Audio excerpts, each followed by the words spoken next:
NDA में रह करके हम लोग मुखालफत करेंगे, ये कहीं से बहुत ही जेल नहीं करता है, बहुत समझ में नहीं आता। जिनको बोल रहे हैं कि आपके लोजपा के नेता जा रहे हैं, इन लोग लोजपा के नेता थे ही नहीं। चुनाव लड़ने के लिए आए थे, हारे जीते जो हुआ जा रहे हैं, इसीलिए लोजपा कहीं से टूट नहीं रही। तो ये थोड़े बोलेंगे कि हम खाली चुनाव लड़ने आए थे उस पर जा रहे हैं, कुछ ना कुछ तो बहाना होगा ही। नमस्कार, आप देख रहे हैं लाइव सिटीज। मैं हूं आपके साथ सौरभ राज। क्या लोक जनशक्ति पार्टी बिखर गई है? जिस तरीके से लगातार उनके पार्टी के नेता पार्टी छोड़ते जा रहे हैं, क्या चिराग पासवान के नेतृत्व के ऊपर उन लोगों को भरोसा नहीं है? हमारे साथ है लोजपा सांसद महबूब अली कैसर। सर, जिस तरीके से दिन प्रतिदिन जो खबरें आ रही है कि लोजपा से जो लीडर हैं वो जा रहे हैं, अब देखिए रामेश्वर चौरसिया इलेक्शन के समय में आए चले गए, क्या लग रहा है सर कि पार्टी नेतृत्व के ऊपर सवाल उठना तय है? देखिए, जिनको बोल रहे हैं कि आपके लोजपा के नेता जा रहे हैं, इन लोग लोजपा के नेता थे ही नहीं। तो बीजेपी से आए थे, चुनाव लड़ने के लिए आए थे, टिकट मिला, चुनाव लड़े, हारे जीते जो हुआ जा रहे हैं, इसीलिए लोजपा कहीं से टूट नहीं रही। लोजपा के बस एक दो लोग, केशव जी हैं, एक आध लोग हैं जो कि यार ऐसा दिन रात होते रहता है, पार्टी में लोग का आना जाना होता है, इससे कोई लोजपा नहीं टूट रही है। और चिराग पासवान जी के नेतृत्व का कोई सवाल नहीं उठ रहा है, क्योंकि वो एक जिनका तारीफ प्रधानमंत्री जी खुद किए हैं कि बहुत ही ऊर्जावान, बहुत ही अच्छे बोलने वाले और एनर्जेटिक यंग लीडर के रूप में हैं। तो दो चार ऐसे लोग अगर आए जाए और टिकट के टाइम में, चुनाव के टाइम में लोग आते जाते हैं। जैसे हम लोग कांग्रेस में रह के अध्यक्ष थे, हम देख चुके हैं और हमने बताया भी था कि ऐसा ऐसा होते रहेगा, इसके लिए बहुत ज़्यादा आप लोग को फिक्र और चिंता की ज़रूरत नहीं है। सर, आपकी पार्टी छोटी है तो कार्यकर्ता भी छोटे हैं, टीम भी छोटी है, लेकिन जो भी लोग जा रहे हैं वो सीधे नेतृत्व के ऊपर सवाल उठा करके जा रहे हैं। नेतृत्व के ऊपर सवाल क्यों उठ रहा है सर? भाई, जो टिकट के लिए आए थे वो चले गए, वो तो ये थोड़े बोलेंगे कि हम खाली चुनाव लड़ने आए थे उस पर जा रहे हैं, कुछ ना कुछ तो बहाना होगा ही। तो अब नेतृत्व के ऊपर कोई ठोक रहा है, कोई कुछ कर रहा है, लेकिन उससे कोई पार्टी को कोई, इससे हम समझते हैं कि कहीं से कोई फर्क नहीं पड़ेगा। सर, बिहार एनडीए में तो आप लोग हैं नहीं, उधर नीतीश कुमार बीजेपी साथ में, केंद्र में भी आप लोग इधर से कहते हैं हम हैं, उधर से कोई कहता है कि हैं नहीं है। क्या चल रहा है सर केंद्र और बिहार को लेकर के? देखिए, केंद्र में तो एनडीए में है, इसमें कोई दो राय नहीं है जी। बिहार में हम लोग एनडीए में थे, लेकिन पिछले चुनाव में जो नीतीश जी बोलते हैं कि यहाँ पर एनडीए में लोजपा नहीं है क्योंकि उनके खिलाफ कैंडिडेट दिया गया था।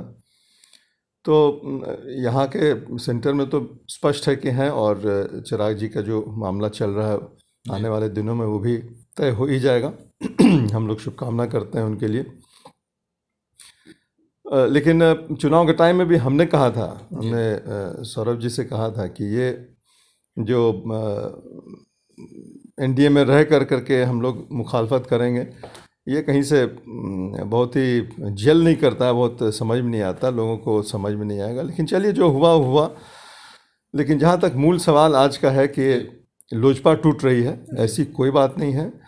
सारे उसके एमपी जो हम लोग इकट्ठा हैं, एकत्रित हैं, और चुनाव के टाइम में जैसा हमने पहले भी कहा था, लोग दूसरे पार्टी से आते हैं, चुनाव में टिकट नहीं मिला तो इधर आ गए, नहीं जीते या जीते जो भी हुआ उसके बाद अपना उधर चले गए। ये दिन रात हर पार्टी में, हर स्टेट में होता रहता है, इससे कोई चिंता की बात नहीं। बिहार में सर नीतीश कुमार से आप लोगों ने पंगा लिया, पार्टी मजबूत कैसे होगी सर जब आप लोग के मेंबर ऑफ पार्लियामेंट एक साथ हैं? बिहार में आप लोग का नेतृत्व से भी एक विधायक है, कैसे मजबूत रहेगा सर पार्टी? क्योंकि 2025 में विधानसभा चुनाव होने हैं, 5 साल कैसे संभालिएगा पार्टी को? भाई, पिछले बार भी हम लोग 2 एमएलए थे और 6 एमपी थे जी। और 2019 में हम लोग का प्रदर्शन एमपी में क्या रहा ये आप जानते ही हैं। अपने अपने क्षेत्र में सब लोग अपने पार्टी को मजबूत कर रहेंगे हम लोग। और बिहार फर्स्ट, बिहारी फर्स्ट का जो चिराग जी का जो दौरा चला था, उसमें जो भीड़ जुट रही थी, उसमें जो रिस्पांस मिला था, वो बदकिस्मती से कोरोना लेकर के डिसकंटिन्यू हो गया। और वो अगर नहीं होता, कोरोना नहीं होता, तो आज बिहार में हम लोग के एमएलए भी काफ़ी तादाद में असेंबली में बैठे होते, इसमें कहीं से कोई दो राय नहीं। लेकिन बीच में ये कोविड आ गया, वो पूरा मोमेंटम जो था वो डिस्टर्ब हो गया, ख़त्म हो गया। और उस बीच में फिर कुछ ऐसे डिसीजंस हुए जिसको लेकर के, जैसा आप बोल रहे हैं कि बहुत लोग पार्टी ज्वाइन किए फिर चले गए। तो ये अनफॉर्चुनेट है कि लोग आते हैं सिर्फ टिकट मांगे और नहीं मिला तो फिर चले गए। लेकिन पार्टी को इससे कोई, हम समझते हैं कि 0.5% भी कोई इसमें धक्का नहीं पहुंचेगा। एक अंतिम प्रश्न है सर कि आपके पार्टी के जो सबसे वरिष्ठ नेता थे रामविलास जी, उनका निधन हो गया, क्या उसके बाद से चिराग पासवान कमज़ोर हो गए या आप लोग मजबूती दीजिएगा उनको? देखिए, रामविलास पासवान जी स्वर्गीय जैसे नेता का चले जाना जाहिर सी बात है कि बहुत बड़ा धक्का न सिर्फ हम लोग के पार्टी को लगा बल्कि पूरे बिहार को नहीं, पूरे हिंदुस्तान को लगा। बहुत ही कद्दावर नेता थे और सीनियर मोस्ट नेता में थे और बेदाग उनका करियर रहा। 55 साल का करियर बेदाग रहे पॉलिटिक्स में, बहुत बड़ी बात है। तो जाहिर सी बात है कि उनके जाने के बाद सबों को, पूरे पार्टी को बहुत बड़ा धक्का लगा और इमोशनली और पॉलिटिकली तो छोड़िए, इमोशनली सबको बहुत बड़ा धक्का लगा। ख़ास करके चिराग पासवान जी को तो लगा ही है, उनके पिता थे। बहुत ही दोनों में अच्छा, बहुत ही गहरा संबंध, बहुत अच्छा रिश्ता था।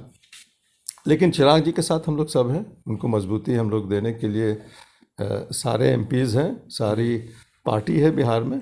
चंद 2-4 लोग इधर उधर जाते हैं, उससे कोई फ़र्क नहीं पड़ता है। पार्टी को कुछ नहीं, उससे नुकसान नहीं होने वाला है। भाई एक भी आदमी आता है तो कुछ ना कुछ नुकसान होता है, दुख होता है कि जो 20 साल से तो चले गए, चलिए बस उतना ही बार है। लेकिन वो जाएंगे, वैक्यूम थोड़ी रहेगा, कोई ना कोई आएंगे, एक जाएगा 5 आएगा। चलिए, शुक्रिया सर, थैंक यू।